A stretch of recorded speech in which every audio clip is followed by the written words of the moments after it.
Assalamualaikum warahmatullahi wabarakatuh. Alhamdulillah, salatu wassalamu ala rasulillah wa ala alihi wa sahbihi wa mawala amma ba'du. Kembali bersama saya pada mata pelajaran Akidah Akhlak, meneruskan materi kemarin tentang keteladanan Rasulul Azmi. Silakan disimak ya. Nah, materi kita tentang sifat utama dan keteguhan Rasulul Azmi. Kalian sudah membaca ceritanya dan sedikit tentang kisah-kisah Rasulul Azmi yang 5. Nah, setelah itu saya akan bacakan tujuan pembelajaran pada hari ini, yaitu peserta didik dapat menyebutkan sifat utama dan keteguhan Rasulul Azmi. Dari cerita-cerita tersebut kita dapat memahami tentang sifat-sifat utamanya. Yang kedua, menunjukkan contoh perilaku dalam meneladani sifat Rasulul Azmi, sifat utama dan keteguhan Rasulul Azmi. Contoh perilaku-perilaku yang bisa kita aplikasikan dalam kehidupan kita. Terus yang selanjutnya, peserta didik dapat menyimpulkan dari hasil analisis dari kisah keteladanan Rasulul Azmi. Setelah merumuskan sifat-sifat utama dan keteguhan Rasulul Azmi, lalu menunjukkan contoh perilaku, dan yang terakhir adalah menyimpulkan kisah-kisah keteladanan Rasulul Azmi.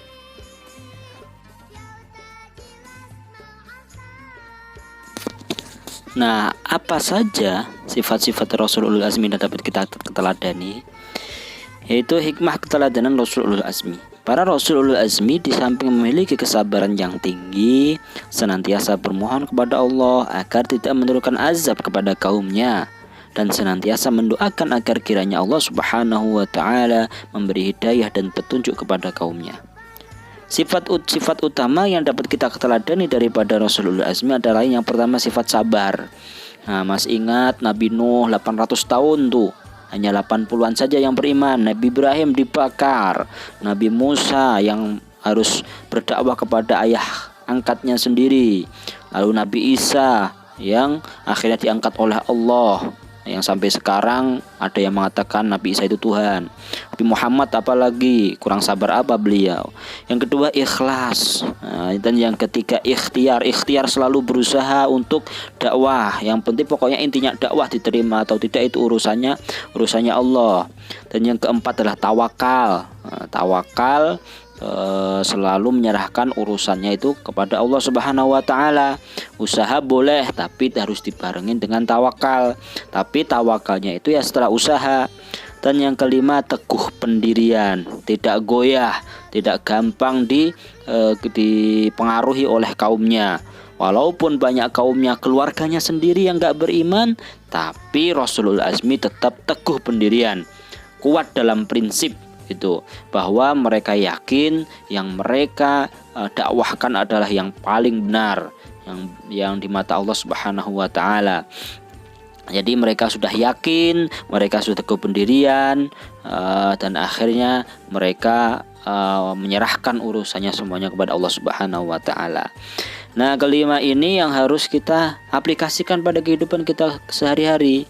Ya, sabar ketika pembelajaran online, dengan banyaknya tugas, dengan guru yang banyak marah-marah misalnya, dengan orang tua yang selalu ngomelin gitu. Ikhlas dalam mengerjakan tugas. Oke, tugasnya seberapa banyak apapun kita harus ikhlas. Ikhtiar, berusaha. Nah, ini kadang-kadang sulit, terus akhirnya menyerah. Gimana itu? Belum dikerjakan, belum ada usahanya. Tawakal ketika sudah mengerjakan, ya udah urusannya gurunya, mau dinilai berapapun kita harus tawakal, menyerahkan urusannya kepada gurunya yang lebih mumpuni dalam materi tersebut gitu.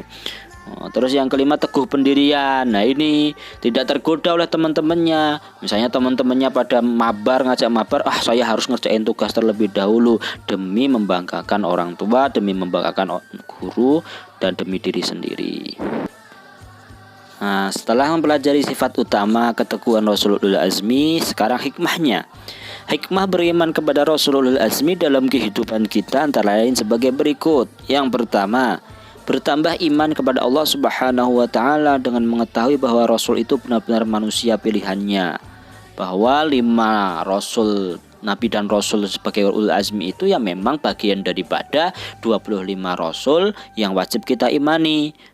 Gitu, dan mereka itu memang manusia-manusia pilihannya gitu, karena memang sudah dari beberapa ribu nabi dipilih menjadi 25 nabi dan rasul, lalu dipilih kembali menjadi 5 nabi dan rasul yang masuk kategori Rasulul Azmi. Dan yang kedua, sabar dan tabah dalam melaksanakan perintah Allah Subhanahu wa taala dan rasulnya serta menjauhi segala larangannya. Nah, melaksanakan perintah Allah saja harus sabar dan tabah. Nah, begitu juga kita ketika melaksanakan perintah orang tua, itu juga harus sabar dan tabah. Melaksanakan perintah guru harus sabar dan tabah, dan menjauhi larangannya. Larangannya apa? Nah, larangan kita misalnya berhubungan dengan guru, larangan mengumpulkan tugas lebih dari jam ini, yaitu larangan mematikan kamera saat Zoom. Nah, itu larangan. Larangan merokok, larangan main game berlebihan, larangan keluyuran gitu, dan lain-lain. Larangan tidak hadir saat di LS misalnya, itu kan banyak juga, dan itu harus dijauhi. Yang ketiga, bersyukur kepada Allah Subhanahu wa taala atas segala nikmat yang diberikannya. Kalian harus bersyukur, sudah punya handphone, sudah punya laptop, sudah punya wifi, orang tua sudah membiayai. Harus bersyukur dengan itu. Coba lihat di sekolah-sekolah yang pelosok-pelosok sana, mau sekolah nggak boleh, mau online nggak punya handphone, mau aktif, mau gimana mau belajar mereka, sedangkan mereka butuh akan ilmu. Harus bersyukur. Yang keempat, ikhlas menerima segala ujian dan cobaan yang kita alami. Ya, sekarang musimnya corona nih. Ini menjadi cerita bagi esok kalian ketika sudah dewasa, untuk anak-anak di bawah kalian gitu. Harus menerima segalanya. Ujian ini harus dengan tabah, ikhlas gitu. Ikhlas itu tidak hanya berserah gitu loh, tapi ikhlas itu adalah pasrah gitu loh. Pasrah apa saja yang memang Allah kehendaki, karena Allah sendiri yang menurunkan virus corona ini dan Allah yang bisa mengangkatnya. Jadi kita harus benar-benar ikhlas menerima cobaan ini sebisa mungkin, seperti halnya surat Al-Ikhlas. Kalau surat-surat yang lain, misalnya An-Nas, ada kata An-Nas, qul a'udzu birabbin nas. Ada surat Al-Falaq, qul a'udzu birabbil falaq. Gitu loh. Misalnya surat Al-Lahab, tabbat yada abil habim wa tab, gitu kan ada Al-Lahabnya. Gitu. Tapi kalau surat Al-Ikhlas, kenapa disebut surat Al-Ikhlas? Karena nggak ada kata Al-Ikhlas di situ. Itu menunjukkan bahwa Al-Ikhlas itu jangan disebut-sebut, jangan diomong-omongin. Ikhlas itu seperti surat Al-Ikhlas yang isinya qul huwallahu ahad, Allahus samad, lam yalid walam yulad walam yakul lahu kufuwan ahad.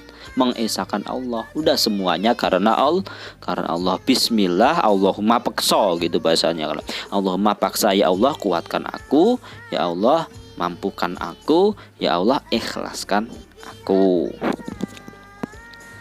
Nah, hikmah yang kelima adalah mempercayai tugas-tugas yang dibawanya untuk disampaikan kepada umatnya.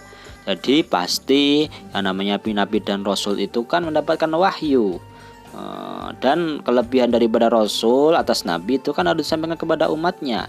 Dan yang dibawa rasul itu harus kita percayai. Apa yang telah dibawa rasul itu pasti dari Allah Subhanahu wa taala. Yang keenam, lebih mencintai, menghormati dan mengagungkan rasul atas perjuangannya dalam menyampaikan agama Allah Subhanahu wa taala kepada umatnya. Ya, kita harus lebih hormat, lebih cinta daripada artis-artis K-pop atau seperti pemain sepak bola atau pemain-pemain e-sport yang lain gitu.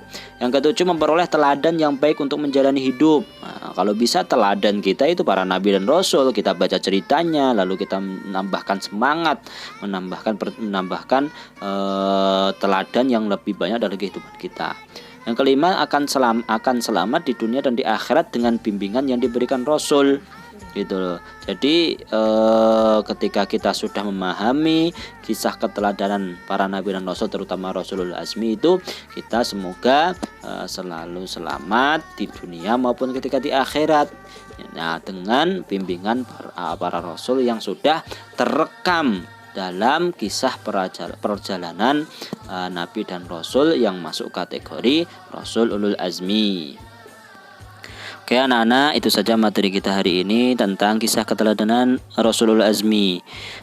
Setelah itu akan saya share buku PDF daripada semester 2 ini mata pelajaran akidah akhlak. Silakan di print dan di situ nanti akan ada latihan-latihan yang akan saya berikan kepada kalian. Terima kasih. Assalamualaikum warahmatullahi wabarakatuh.